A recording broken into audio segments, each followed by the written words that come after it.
Welcome to another episode of PG Rated. I'm, of course, your host, Patrick Leeson from Out of the Basement. And yes, I know it's been a while. Been a lot of stuff going on. Testing out now a new mic and camera connection, seeing how it goes. So today's movie is Brightburn. It's out of the theaters already.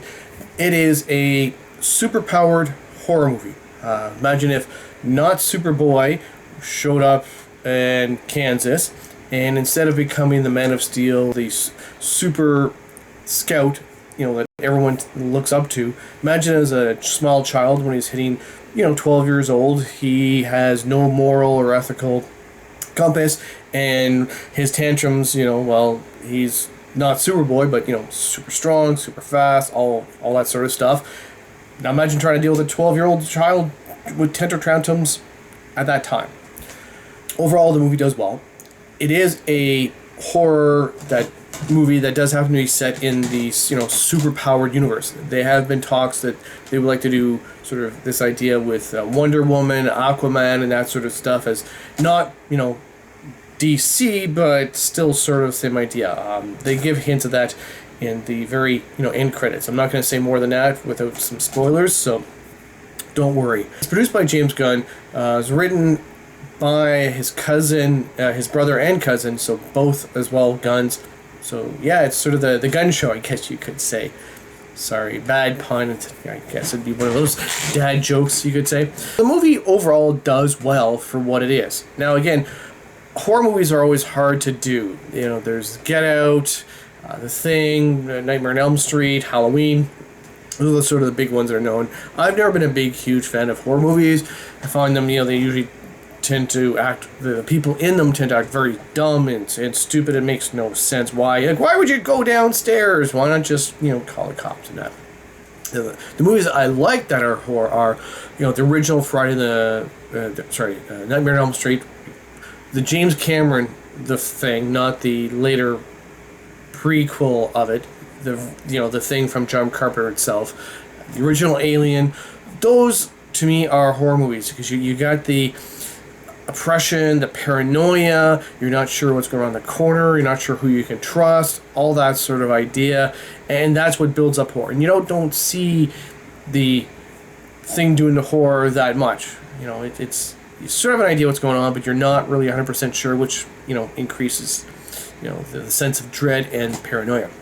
So for this type of genre, what Brightburn does, I really enjoyed it. I'm going to give it an 8 out of 12. Good, decent beer that you and your buddies like to say, hey, splurge a little bit, not too much, but splurge a little bit on. So unfortunately, like I said, it's already out of the theaters, but I recommend when it comes to, who knows, it'll be Hulu, Netflix, Prime, whatever, stream it that way or even rent it. It's worth the price. Like I said, 8 out of 12, good beers with you and your buddies, spending a little bit more than the average. On to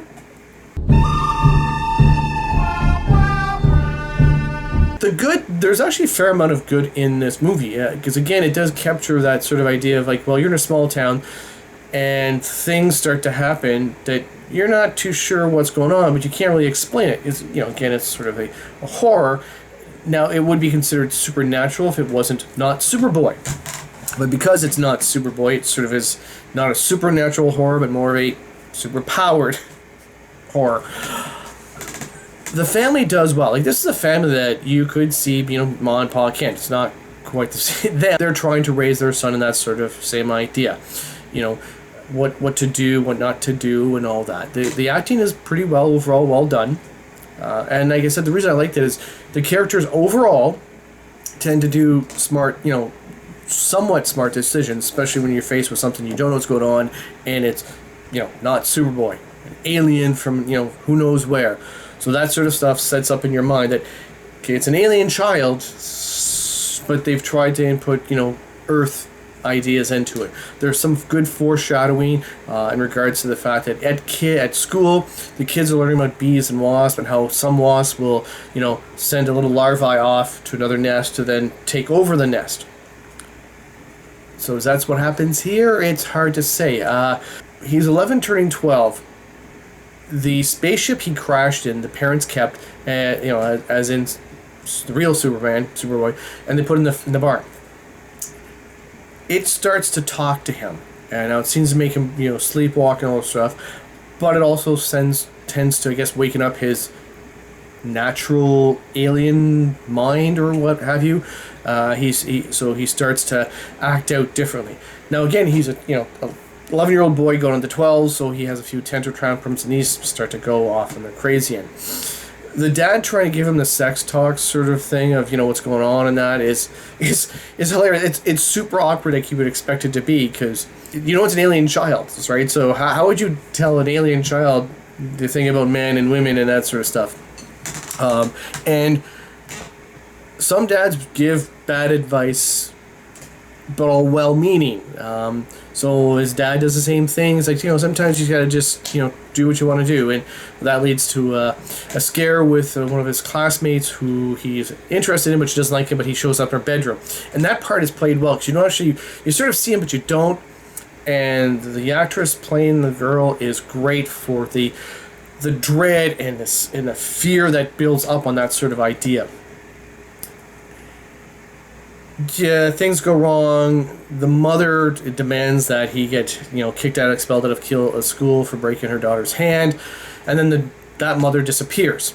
And that's the first time he's really acted out with superpowers against a human being. The lead up for the way that he starts using his powers and everything is, again, well done. The way his powers are shown is great. Again, it's not Superboy, but the laser eyes, the speed, the strength. What would happen if Superman flew through someone at full strength? They'd be splattered. There'd be nothing. There'd be not a skeleton left. He'd just be goo. And although it's gory, they show that here, and they show it well. The X-ray vision is sort of there as well. They don't show you what he sees in X-ray vision, but they give you have an idea of what he's seen. So that's well done as well. The mother at the end, she realizes, that he's been doing this and everything, and she realizes she needs to do something. And the only thing that seems to have ever hurt him is metal from the spaceship, again, following the Not-superboy idea. But of course, this is a child you've raised for 11 years. This is when you think of your own child, even though you think that, you realize he has done really bad things and he has scared the crap out of her. Just look at the trailer there. She looks terrified, and understandably.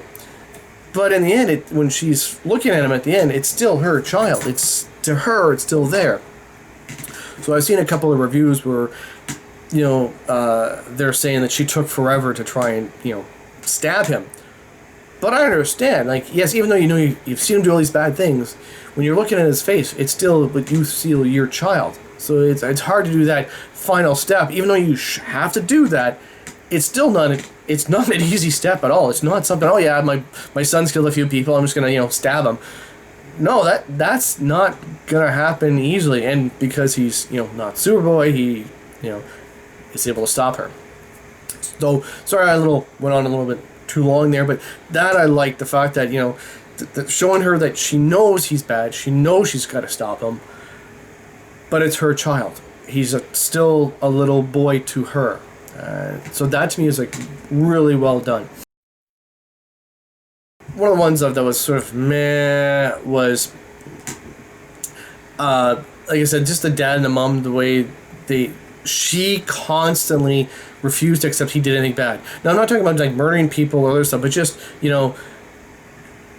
trying to just killing the chickens, or looking into the girl's bedroom or other stuff, breaking her hand. She constantly refused to accept that he could do any of that, and I will never turn against our son. That's just a little too hard to handle. Okay, you know what? Yeah, he's done some dumb things. He's been bad. I'll give him that. I gotta ground him. We gotta do something. But no, nothing from her in that sort of thing until, like I said, the very, very end, where she's like, "Oh crap! Yes, he's killed my husband. He's killed my brother-in-law. Fuck." So that was really wait, where'd you get that? Another one was sort of meh. It's almost a what the, but it's a meh. When he starts doing his crimes, Brandon Breyer is the son's name. So when he starts to the Bryers, so Brandon Breyer, when he starts to do the things, he's been scribbling in his book for a long time, and he's doing his B's, forwards and backwards with little angles and stuff like that you tend to do with kids when you're trying out your initials all sorts of ways. So his notebook is full of this. So that's what leads up to his mom. But for me, the ma was, and sort of almost what the fuck, was the cop. Sorry, so Brandon starts leaving the B's at where the mother disappeared. He puts it all on the window. The cop sees the BB. He's like, that's strange. Then, like I said, he kills his uncle because he was going to go tell his parents of what he's done, and he doesn't want that, so he kills them. And that's a really gory scene. That's a good thing. Gory, horrible. But again, he puts the BB there. The cop comes to Brandon's mom saying, it's your son here because, look at these pictures. Something wrong? Boy around by chance? He doesn't show the gory stuff, but he shows there's the BB here and the BB there, Brandon Byron, or Brandon Breyer, it's BB. I'm sitting there going, but the name of the town is Brightburn. Brightburn. Why would you automatically go to an 11-year-old, 12-year-old boy as the one to doing this when you live in Brightburn? And even then, there's no one else whose initials are BB anywhere in this entire town. And not only that, we're talking, again, an 11-year-old, 12-year-old boy. Why would your thought going of the woman disappearing, a full-grown woman disappearing from night shift, and, a horrible car accident where a guy is killed? No. Why would you think of this small boy? Because he hasn't done anything super up until now. So the town just thinks of him as a little weird boy. But Just the floor, Brian. Caitlin, give my hand up. He's a creep. Help him up. But even if you're a little weird boy or someone, autistic or whatever, you wouldn't think of a 12-year-old child to be involved in a, traffic accident that kills a guy, or the disappearance of a waitress from a diner late at night. Not where your first thoughts would go. So that to me was that doesn't quite make sense.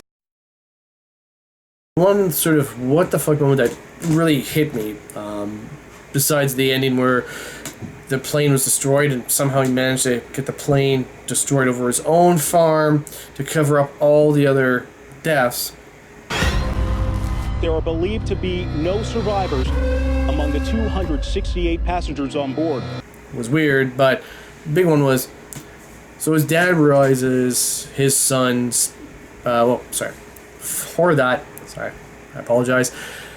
Early on in the movie, his dad asked him to mow the lawn. And this is where he starts to show super signs of strength. The lawnmower goes flying, which is a good laugh, but then he puts his hand in there and the mower doesn't do anything. He breaks the blades of the mower because he's, not Superboy.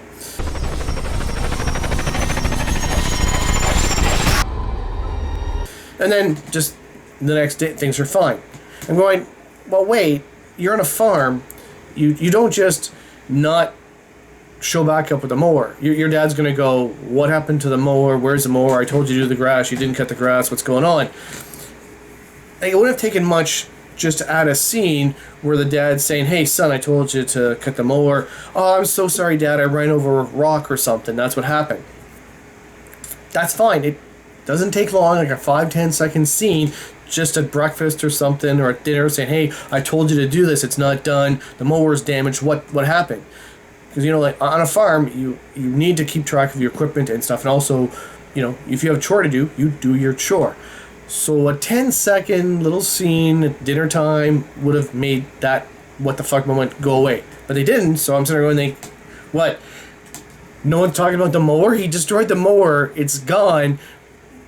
And no one's asking him about it? So anyways, back to the father for the other what the fuck moment. When he realizes Brandon's killed, his uncle, and he's probably responsible for the woman to disappear and all that, killed all these chickens. He does the, let's take the dog out to the park or the forest and just, leave him there. Let's go for a little ride. What? No.